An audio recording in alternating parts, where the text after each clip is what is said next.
mantika, ito ng konting bawang, sibuyas. Igisa muna natin yung sibuyas. Ito yung kamatis. Igisa muna natin ang lahat ng ating nilagay pang-aroma. Gisa-gisa muna natin ito.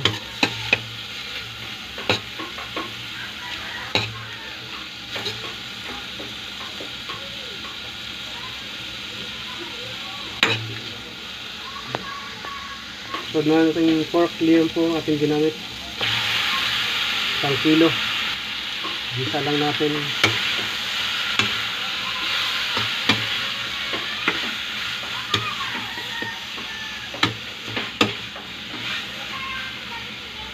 Ito ng paminta. Pamintang buo. Tapan lang natin mga 2 minutes. After ng 2 minutes, check natin.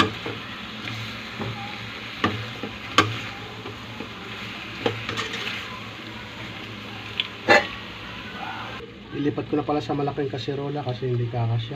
Ngayon, lalagyan natin ng sabaw. May na tubig na natin ginamit. Lagyan tayo ng isang pork cubes. Sabay natin ito ating gabi para lumambot. Kasama sa paglambot ng karne. Saka labanos. Lutuin natin ng mga 10 o 15 minutes. After ng 15 minutes, check natin.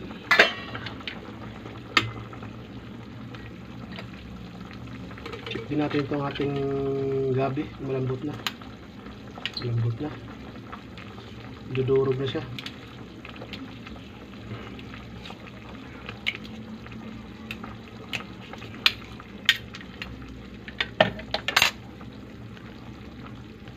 Lagyan tayo ng konting patis. Siyempre maglalagay tayo ng sinigang sa gabi. 11 grams ang ating ginamit para hindi masyadong maasim. Lagyan tayo ng konting asin, siling green or haba. Lagyan natin ito tayong gulay, okra, sitaw, talong. Takpan natin, lutuin ng mga ilang minuto para maluto ang ating mga gulay. Ito na ilang minuto. Check natin. Tikman na rin muna natin. Lagay na natin yung kangkong. Ito na po ang ating pork liempo sinigang. Malapot po yung sabaw. Tara, kain na po tayo. Maraming salamat sa panonood. Bye bye.